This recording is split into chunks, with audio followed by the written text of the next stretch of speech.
भारत माता की, भारत माता की, भारत माता की। गुड। जम्मू कश्मीर के लेफ्टिनेंट गवर्नर श्री मनोज जी सिन्हा, जम्मू कश्मीर के मुख्यमंत्री जनाब अमर अब्दुल्ला साहब, chief of army staff general Upendra ji Dwivedi, GOC C northern command lieutenant general Prateek Sharma, GOC 15 corps lieutenant general Prashant Srivastava और हमारी आर्म्ड फोर्सेस के सारे ऑफिसर्स और मेरे बहादुर जवानों, सबसे पहले आतंकवाद और आतंकवादियों से लड़ते हुए हमारे जिन बहादुर जवानों ने अपनी शहादत दी है, उनकी शहादत को मैं नमन करता हूं, उनकी मैं स्मृति को नमन करता हूं। और साथ ही पहलगाम में जो निर्दोष नागरिक आतंकवादियों के द्वारा मारे गए हैं, उनकी भी स्मृति को मैं नमन करता हूं। मैं हमारे घायल सैनिकों के साहस को भी नमन करता हूं और ईश्वर से यह प्रार्थना करता हूं कि वह जल्द से जल्द स्वस्थ हो जाएं। मेरे दोस्तों, इन विषम परिस्थिति में आप सबके बीच आज आकर मैं स्वयं को बहुत ही गौरवान्वित महसूस कर रहा हूं। हमारे प्रधानमंत्री माननीय नरेंद्र मोदी जी के कुशल नेतृत्व और मार्गदर्शन में ऑपरेशन सिंदूर के दौरान आपने जो कुछ भी किया है, उस पर पूरे देश को गर्व की अनुभूति हो रही है। मैं अभी भले ही आपका रक्षा मंत्री हूं, लेकिन उससे पहले तो मैं भारत का एक नागरिक हूं। रक्षा मंत्री के साथ साथ मैं आज भारत के नागरिक के रूप में भी आप सबके प्रति आभार व्यक्त करने के लिए यहां मौजूद हूं। पहलगाम हमले के बाद हमारे जम्मू कश्मीर की जनता ने पूरी एकजुटता के साथ और पाकिस्तान और साथ ही साथ आतंकवादियों के प्रति जिस प्रकार से अपने गुस्से का इजहार किया है, मैं जम्मू कश्मीर की जनता का भी अभिनंदन करता हूं। मेरे साथियों, आपकी उस ऊर्जा को महसूस करने आया हूं जिसने दुश्मनों को नष्ट नाबूद कर दिया है। आपने जिस तरीके से सीमा के उस पार पाकिस्तान की चौकियों और बंकरों को आपने ध्वस्त किया, दुश्मन मैं समझता हूं उसे कभी भूल नहीं सकता।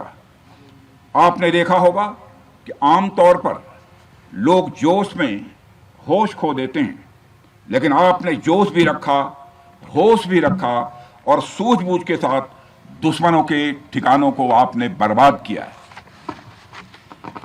आज मैं यहां रक्षा मंत्री के साथ साथ एक मैसेंजर के रूप में भी आप सबके सामने मौजूद हूं।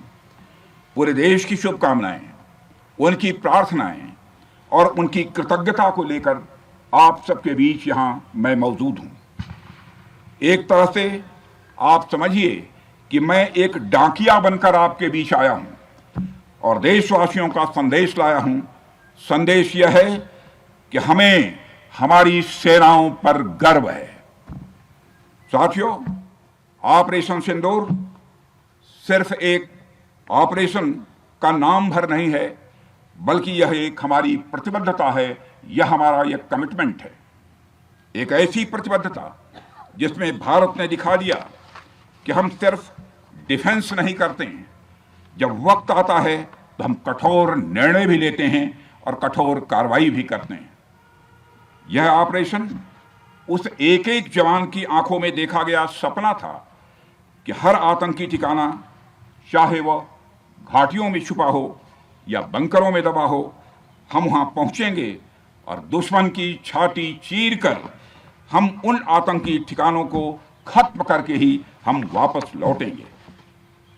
मेरे साथियों, ऑपरेशन सिंदूर आतंकवाद के खिलाफ भारत द्वारा चलाई गई अब तक के इतिहास की मैं मानता हूं यह सबसे बड़ी कार्रवाई है। 35-40 वर्षों से भारत सरहद पार से चलाए जा रही आतंकवाद का सामना कर रहा है। आज भारत ने पूरी दुनिया को यह साफ कर दिया है, यह स्पष्ट कर दिया है कि आतंकवाद के खिलाफ हम किसी भी हद तक जा सकते हैं। साथियों, आतंकवादियों ने पहलगाम में आतंकवादी घटना को अंजाम देकर भारत के मस्तक पर चोट पहुंचाने की कोशिश की है। भारत की सामाजिक एकता को तोड़ने का भी प्रयास किया गया है।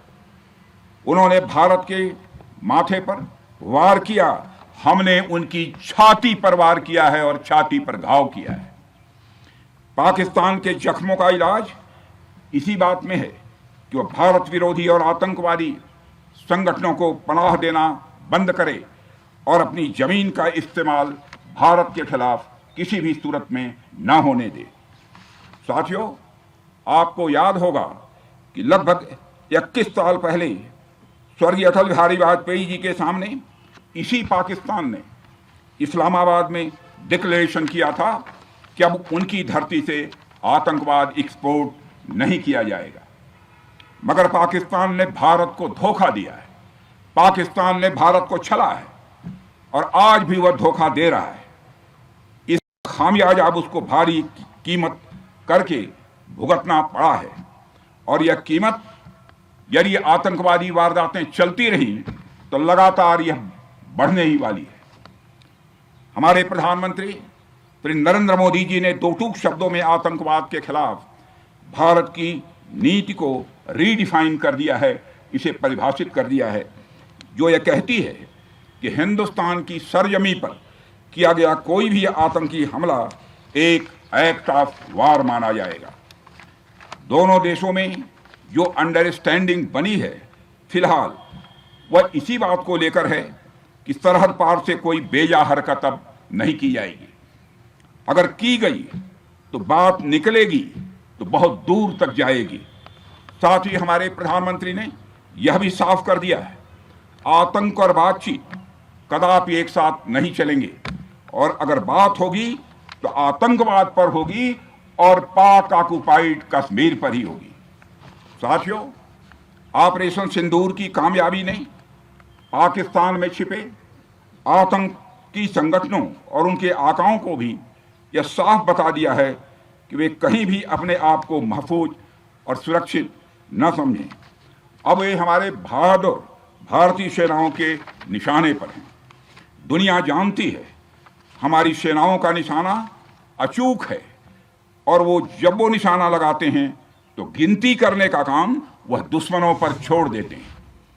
साथियों, आज आतंकवाद के खिलाफ भारत की प्रतिज्ञा कितनी कठोर है इसका पता इसी बात से चलता है कि हमने उनके न्यूक्लियर ब्लैकमेल की भी परवाह नहीं की है।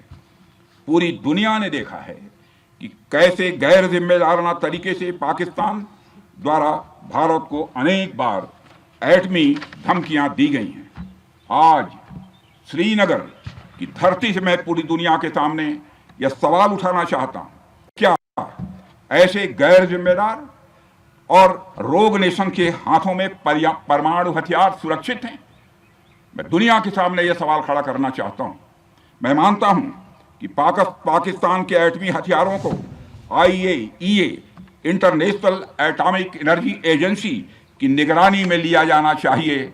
मैं ये कहना चाहूँगा और साफ तौर पर कहना चाहूँगा।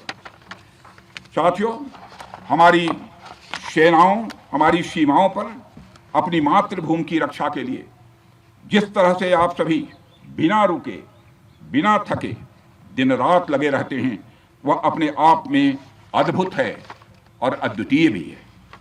आपकी यही बातें हम सब भारतीयों के लिए मार्गदर्शक का कार्य करती हैं। यही कारण है कि मैं हमेशा आपसे मिलने के लिए उत्साहित रहता हूं ताकि आपके अंदर की ऊर्जा से हम सब भी कुछ प्रेरणा ले सकें। साथियों, आतंकियों ने पहलगाम में धर्म पूछकर हमारे निर्दोष लोगों को मारा। उसके बाद आपने जो जवाब दिया उसे पूरी दुनिया ने देखा है। उन्होंने यह नहीं सोचा कि आम नागरिकों ने उनका क्या बिगाड़ा है, उन्होंने ऐसा क्या किया है कि उन्हें मार दिया जाए। पर मैं यह कहना चाहूंगा, आतंकियों ने भारतीयों को धर्म पूछकर देखकर मारा, धर्म पूछकर मारा, तो हमने आतंकियों को उनका कर्म देखकर मारा है। उन्होंने धर्म देखकर बेगुनाहों की जान ली, यह पाकिस्तान का कर्म था। हमने कर्म देखकर उनका खात्मा किया। यह हमारा भारतीय धर्म है। एक रक्षा मंत्री के रूप में मुझे आप सबको बेहद नजदीक से वर्षों से जानने का और समझने का अवसर मिला है। मैं आपके साहस और पराक्रम को तो जानता ही हूं, साथ ही साथ पहलगाम जैसी घटना के प्रति आपके गुस्से को भी मैं अच्छी तरह जानता हूं। साथियों, मुझे पता है कि पहलगाम के बाद आपके अंदर गुस्सा था, पूरे देश के अंदर गुस्सा था। मुझे पता है कैसा महसूस होता है जब धमनियों में बह रहा रक्त बेकाबू होने लगे। और मुझे इस बात की खुशी भी है कि आपने अपने गुस्से को सही दिशा देते हुए बड़ी बहादुरी और सूझबूझ के साथ पहलगाम का बदला लिया है। रही बात पाकिस्तान की, तो उसकी बात ही क्या करूं आपसे। वह देश तो मांगते मांगते अपनी जहालत से एक ऐसी हालात में आ गया है कि उसके बारे में यह भी कहा जा सकता है कि पाकिस्तान जहां भी खड़ा होता है वहीं से मांगने वालों की लाइन प्रारंभ हो जाती है। अभी आपने सुना ही होगा कैसे वह फिर एक बार इंटरनेशनल मॉनेटरी फंड IMF के पास कर्ज मांगने गया। वहीं दूसरी तरफ हमारा देश है कि हम आज उन देशों की श्रेणी में आते हैं जो IMF को फंड देते हैं ताकि IMF गरीब देशों को कर्ज दे सके। ऐसी स्थिति में हमारा यह भारत है। रामचरितमानस में स्वामी तुलसीदास जी ने लिखा है, जहां सुमतितः संपत्ति नाना, जहां कुमतितः विपत्ति निदाना। यानी जहां सुमति होती है, अच्छी नीतियां होती हैं, वहां सुख और समृद्धि होती है, और जहां कुमति होती है, बुरी मति होती है, केवल दूसरों के हित की भावना होती है, वहां तरह तरह की विपत्तियां स्वाभाविक रूप से आती ही हैं। पाकिस्तान जिसका जीता जागता यह उदाहरण है। साथियों, भारत के बारे में पूरी दुनिया यह बात जानती है कि हमने हमेशा शांति को प्राथमिकता दी है। हम आमतौर पर युद्ध के समर्थक कभी नहीं रहे, लेकिन स्थितियां जब इतनी विकट हो जाएं, जब देश की संप्रभुता पर आक्रमण होने लगे, तो जवाब देना यह आवश्यक हो जाता है। राष्ट्र कवि रामधारी सिंह दिनकर जी की पंक्तियां आपके सामने रखना चाहूंगा। रुग्ण होना चाहता कोई नहीं, रुग्ण होना चाहता कोई नहीं, रोग लेकिन आ गया जब पास हो तिक्त औषधि, कड़वी औषधि। तिक्त औषधि के सिवा उपचार क्या, शमित होगा वह नहीं मिष्ठान्न से। यानी कोई बीमारी अगर लग जाए तो वह मिठाई से दूर नहीं होती है, उसके लिए कड़वी दवा ही काम करती है। इसलिए आतंकवाद जैसे रोग के लिए भी ऑपरेशन सिंदूर जैसी दवा की बड़ी जरूरत हो गई थी। साथियों, पूरे देश में हमारी सेनाओं को और हमारे सैनिकों को एक सम्मान की दृष्टि से देखा जाता है। एक सशक्त राष्ट्र वही होता है जो अपनी सेनाओं को सम्मान के साथ साथ आधुनिक हथियार और साजो सामान भी दे जिसकी उसे जरूरत है। मुझे गर्व है कि आज प्रधानमंत्री जी के नेतृत्व में सरकार हमारी सेनाओं के लिए यह सब सारा काम कर रही है। हमने यह सुनिश्चित किया है कि हमारी सेनाएं हर परिस्थिति के लिए तैयार रहें।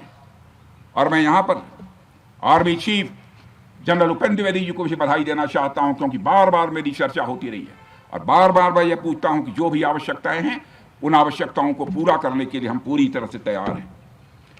और इसलिए इसके लिए हम वर्ल्ड क्लास बेहतरीन गुणवत्ता वाले साजो सामान अपनी सेनाओं को देने की कोशिश कर रहे हैं।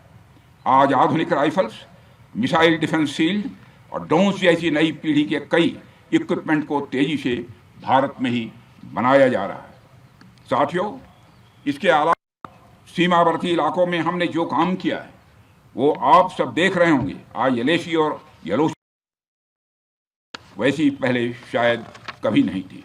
हमने हर स्तर पर यह दिखाया है कि हमारी सरकार केवल युद्ध भूमि पर ही नहीं बल्कि व्यक्तिगत रूप से और पारिवारिक रूप के साथ अपने सेना के जवानों के साथ खड़ी है।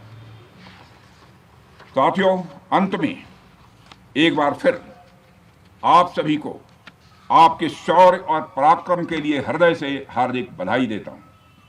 मैं आपको यह आश्वासन देता हूं कि हमारे प्रधानमंत्री जी के नेतृत्व में देश की सरकार और देश की जनता हर कदम पर, हर स्थिति में आपके साथ कंधे से कंधा मिलाकर खड़ी है।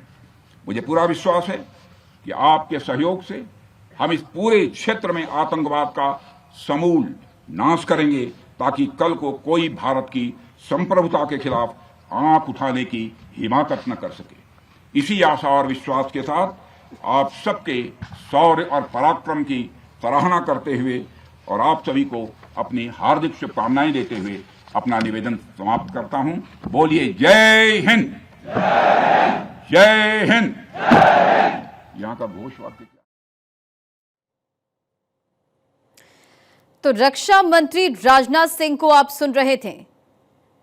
भारत माता की, भारत माता की। बहुत अच्छे।